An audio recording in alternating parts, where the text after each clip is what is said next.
एक short film आई थी जिसका इम्पैक्ट बहुत ज़्यादा ज़बरदस्त था। रस्किन बॉन्ड की थी, द आइज़ हैव इट।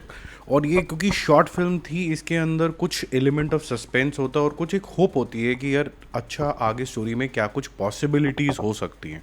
इस पॉसिबिलिटीज़ का थोड़ा सा रायता फैल जाता है जब आप देखते हो आंखों की गुस्ताखियाँ। इसके अंदर विक्रांत मेसी हैं जिनकी दिखाया जाता है कि आईज़ नहीं है, ठीक है, और साथ साथ में एक ब्लाइंड फोल्डेड लड़की उसको ट्रेन के कंपार्टमेंट में मिलती है, जो कि शनाया कपूर का डेब्यू होता है। अब ये लोग आपस में मिलते हैं, ऑब्वियसली इनके यहाँ पर रोमांस होता है, जहाँ ओरिजिनल स्टोरी के अंदर कुछ अननोन टेरिटरी के अंदर इसको छोड़ दिया जाता है। डायरेक्टर साहब यहाँ सोचते हैं कि हम ये एलिमेंट तो उठाएंगे, लेकिन हम इस स्टोरी को नॉर्मल रोम कॉम बनाने की कोशिश करेंगे, एटलीस्ट रोमांटिक जोन के अंदर तो जाने की कोशिश करेंगे। First I would say 20-25 minutes of the movie आपको ये कॉन्सेप्ट, क्योंकि शायद बहुत से लोगों ने रस्किन बॉन्ड की ये शॉर्ट फिल्म नहीं देखी होगी, जो कि मात्र 15 मिनट की ही थी। ये शॉर्ट स्टोरी का मतलब ही होता है कि अननोन टेरिटरी में आप चले जाएं, अननोन जोन के अंदर आप चले जाएं और अपनी कॉन्टेम्पलेशन बनाते चले जाएं। यहाँ पर बहुत ज़्यादा चीज़ें ऑब्वियस हो जाती हैं और एक नॉर्मल जो डायनामिक्स होते हैं किसी भी रोमांटिक मूवी के अंदर, वो आपको दिखने लग जाते हैं।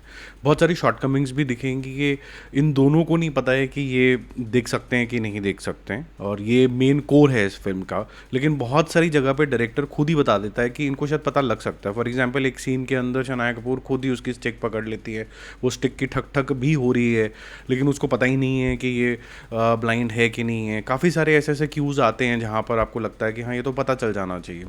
दूसरी चीज़ ये है कि शनाया के जो एक्सप्रेशंस लिए गए हैं वो कुछ इस तरीके से लिए गए हैं जो नोज़ के नीचे से हैं, जो स्माइल वगैरह इनिशियली जो आता है तो आपको लगता है कि हाँ शी इज़ वेल ट्रेंड और अच्छे तरीके से आपको डिलीवरी दिखती है। बट जैसे ही ये ब्लाइंड फोल्ड जैसे ही हटता है, आपको ऐसा लगता है कि जहाँ आँखें और स्माइल और पूरा जो फेस का जो एक्सप्रेशन है वो डिसजॉइंटेड आपको फील लगने लग जाता है। लगता है कि शायद थोड़ी सी हाफ ट्रेंड है। इनकी केमिस्ट्री भी आपको कोई बहुत ज़्यादा बढ़िया नहीं लगती है, बियॉन्ड अ पॉइंट। आपको एक नॉर्मल सी रोमांटिक मूवी लगने लग जाती है जो थोड़ा ऑल ओवर द प्लेस है, और इस तरीके की कहानी आपने 200 बार सुनी होगी, एक्सेप्ट वन स्मॉल सस्पेंस जो स्टार्टिंग के अंदर ही बिल्ड कर दिया जाता है। क्या इस सस्पेंस के बाद ये एक दूसरे को एक्सेप्ट करते हैं, नहीं करते हैं, एंड क्या होता है, ये आपको देखने वाला होता है। और क्योंकि आपने लोगों को कुछ शॉक वैल्यू देना है, तो एक हल्का फुल्का सा एक सैडनिंग चीज़ भी हो जाती है जो आप मूवी के अंदर एक्सप्लोर करते हो। तो मुझे लगा कि जो विजुअल्स हैं इसके बहुत अच्छे हैं, वो वहाँ तारीफ़ करनी चाहिए। इनिशियल 15-20 मिनट ऐसा लगता है कोई और डायरेक्टर हैं, वो आपको एक अच्छे जोन के अंदर भी लेके जाते हैं।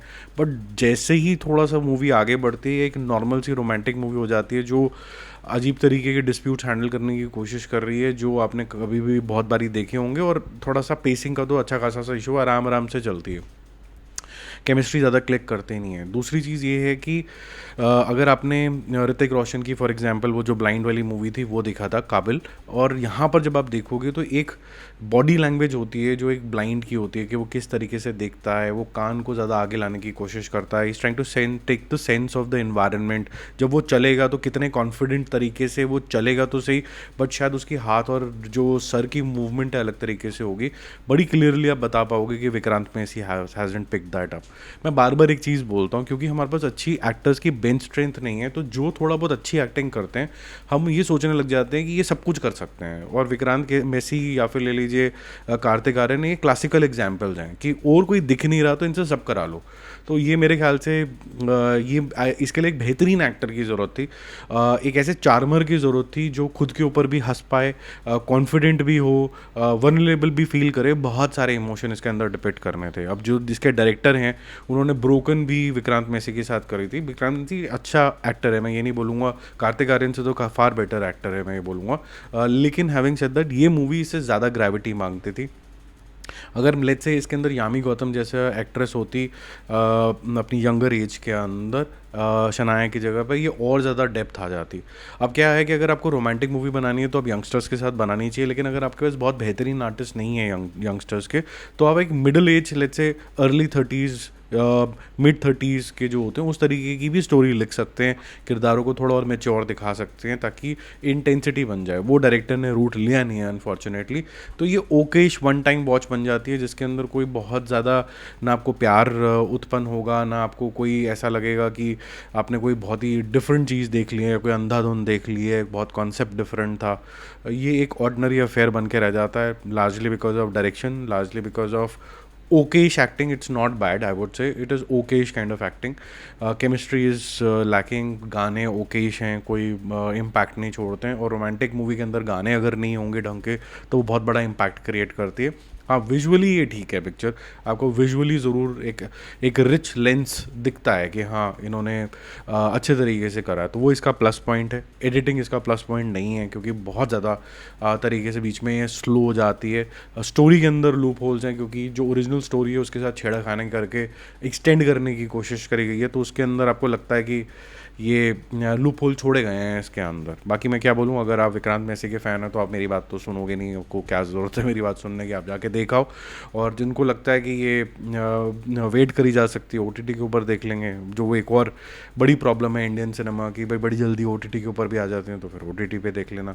वैसे ये पैसा खर्च करने वाली मूवी नहीं है. इनफैक्ट मैं आपको और मूवीज़ के बारे में भी बताऊंगा जो मैं ऑफ लेटली देख के आया हूँ, लेकिन सबसे ज़्यादा जो डिसअपॉइंटिंग मेरे लिए रही है वो है सुपरमैन इस साल की.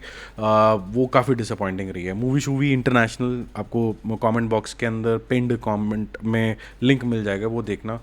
वो एक हॉरिबल जोन के अंदर गया, वो बहुत ही वर्स्ट एक्सपीरियंस रहा है. मुझे लगा मैं कार्टून मूवी देख रहा हूँ, मैं कोई मैच्योर मूवी देख ही नहीं रहा हूँ. ठीक है, बाकी जल्दी मिलते हैं और रिव्यूज़ और अपडेट्स से. जाते जाते मेरा मूवी शूवी स्कोर इसके लिए रहेगा 2.5 stars out of 5. It's not bad but doesn't surprise you.